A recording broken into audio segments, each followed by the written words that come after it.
Good morning, children. Now you are in between the board examinations and you are waiting for your biology examination. And this is very important that we discuss this chapter. It is very important, and its name is ecosystem. Ecosystem, what is it? First, we have to discuss this: the interaction of organism with the environment, that is with biotic and abiotic. Biotic है क्या? Biotic है biotic is living, which consists of the flora and the fauna, including the bacteria and the fungus. और दूसरा है हमारा abiotic, वो है क्या? वो है air, water, sunlight etcetera including soil. जब ये आपस में इंटरेक्ट करते हैं बायोटिक एंड एबायोटिक, तो हमारा इकोसिस्टम बनता है. अब कंपोनेंट्स में हम लोग डिस्कस कर लेंगे ऑलरेडी. बायोटिक में हमारा बैक्टीरिया, फंगस, फ्लोरा, फोना, जैसा मैंने बताया आपको, और एबायोटिक में आ जाता है हमारा वाटर, सॉयल एंड सनलाइट और एयर भी. उसके बाद हम आ जाते हैं नेक्स्ट है स्ट्रेटिफिकेशन. इसका कैसे होता है? ये एक वर्टिकल डिस्ट्रीब्यूशन है डिफरेंट स्पीसीज़ का, जो कि डिफरेंट लेवल्स को ऑक्यूपाई करते हैं. So I will read it out for you. Vertical distribution of different species that occupy different levels called stratification. Now if you take a small example for the producers in the forest, सबसे पहले shrubs आ जाता है, सबसे number पे herbs आता है, दूसरे पे श्रब आएगा, तीसरे पे ट्रीज़ आएगा. तो ये उसका एक स्ट्रेटिफिकेशन का एग्जाम्पल है. अगर पूछा जाए तो आप इसको बताइए, आ चुका है एग्जाम में बोर्ड में. Next is the aspects of the ecosystem. क्या एस्पेक्ट है इकोसिस्टम के? पहला है डिकम्पोजिशन. अगर हम डिकम्पोजिशन की बात करें तो वो ब्रेकडाउन ऑफ बायोमास है ऑर्गेनिजम्स का, जब वो डेड हो जाते हैं. उसके बाद ये स्टार्ट कैसे होता है? पहला फ्रेगमेंटेशन है.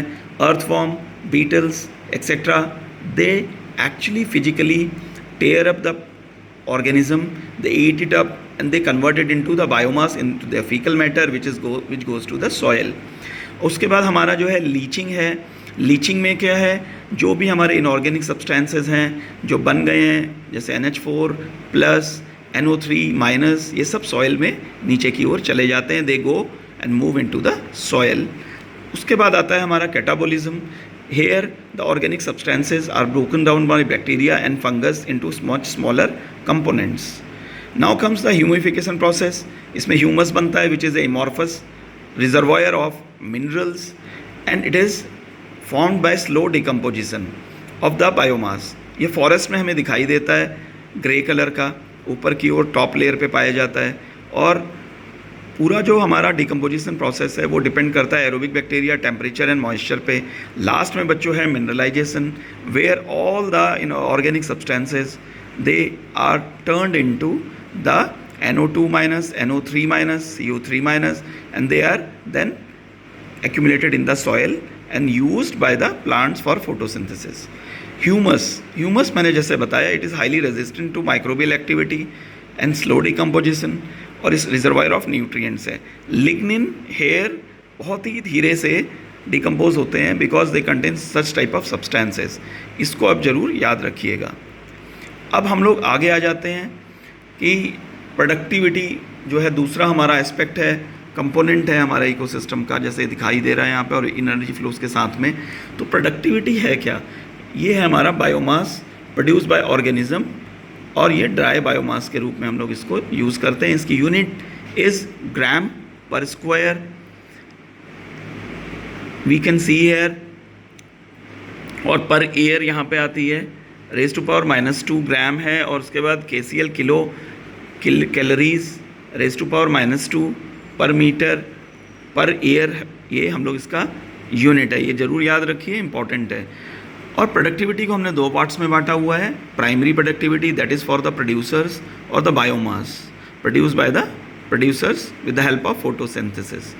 Second is the secondary productivity, it is for the herbivores और the consumers, and it can go as tertiary also in the next level for the carnivores. Now coming to the next part is primary productivity has been divided into net primary productivity, which can be found by the subtraction of respiration rate from gross primary productivity or the total primary productivity. Children, total primary productivity contains respiration rate, which is the energy used by the organisms for living. Now, what is energy flow? When I talk about energy flow, I am talking about two main processes. One is the food chain and other is the food web. Now, I should tell you one thing, only 2 to 10% of the solar mass, solar energy actually is used by the plants for production in photosynthesis.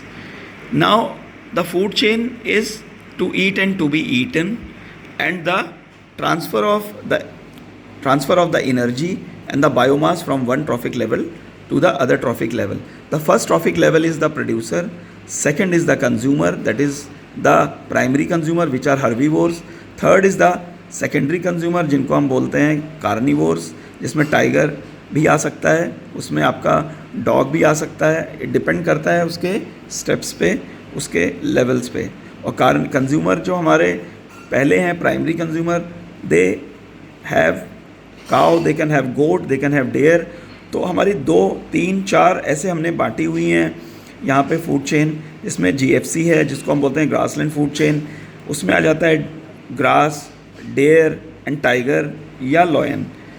AFC यानी aquatic food chain, जिसको हम लोग बना सकते हैं algae, पानी में जो पॉन्ड में पाया जा रहा है उसको खा रहा है आपका टैडपोल या fishes, small fishes, then they are eaten by the large fishes और the frog, and then frog is eaten by the kingfisher. अब यहाँ दूसरा हमारा इंपॉर्टेंट एस्पेक्ट है, वो है हमारा फूड वेब. फूड वेब है linkages of the food chain. और यहाँ पे जैसे मैंने आपके लिए I made a very small food web here. Grass which is eaten by grasshopper, then grasshopper is eaten by frog, and frog is also eaten by the sparrow.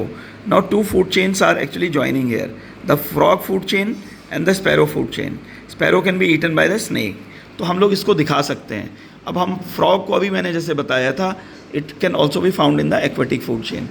तो इस प्रकार से 2 food chain हमारी यहाँ पे जुड़ रही हैं, जिसको हम बोलते हैं linkages of food chains. अब एक बात और यहाँ बताने वाली है, ज़ीरोथ लॉ ऑफ थर्मोडायनेमिक्स यहाँ पे फॉलो होता है, इसके अलावा first law of thermodynamics follow होता है, उसको आपको देखना है अपने NCERT से. इसके बाद आ जाता है हमारा 10% लॉ, जिसमें हमारी 10% energy and biomass are transferred from one level to the another. अब हम नेक्स्ट पेज पे यहाँ पे पलटेंगे और आपको दिखाएंगे इकोलॉजिकल पिरामिड्स. इकोलॉजिकल पिरामिड्स हैं क्या? These are the geometrical figures which are only telling you about the food chain. जैसे हमारा एक्वेटिक में हम चले जाएं तो इन्वर्टेड होगा, where the producers are less and the consumers are more. This is for number only. Inverted होता है ये. यहाँ पे एनर्जी का कभी भी हमारा आपको मैं फिर बता दूँ, एनर्जी का पिरामिड कभी भी हमारा इन्वर्टेड नहीं हो सकता, हमेशा अपराइट होता है, जैसा कि यहाँ पे आप देख रहे हैं. और ये हमारा बायोमास का भी है, जो कि प्रोड्यूसर से जाएगा कंज्यूमर की तरफ और फिर उसके बाद ऊपर की ओर चला जाएगा. नेक्स्ट इज़ अगेन नंबर का मैंने यहाँ पे बनाया हुआ है, आप इसको कंसिडर कर सकते हैं एनर्जी के लिए भी. प्रोड्यूसर, कंज्यूमर, देन अनदर, यानी primary consumer, secondary consumer, tertiary consumer. एक चीज़ यहाँ पे नोट करने वाली है कि हम लोग यहाँ पे डेट्रिसर्स फूड चेन को कभी भी पिरामिड में नहीं लेते हैं. Why? Because it starts with the dead, और हमारा जो है pyramid of energy can not be of inverted size. Always it is from the producer to the consumers. Again एक चीज़ और बताने वाली है, ओमनीवोर्स को भी हम लोग यहाँ नहीं लेते हैं, जो 2 ट्रॉफिक लेवल पे एक साथ कभी कभी आ जाते हैं. Now children, another thing which is important is the standing crop और the standing biomass. It is the crop which is growing in the field और the its biomass which is going to be measured. Again जैसा मैंने आपको बताया था, KCL पर metre और per year हम लोग उसको लेके चलते हैं. होप आपको ये जो है बहुत टॉपिक जो है आपके लिए इम्पॉर्टेंट टॉपिक है. होप आपको ये फ़ायदा करेगा. Thank you children.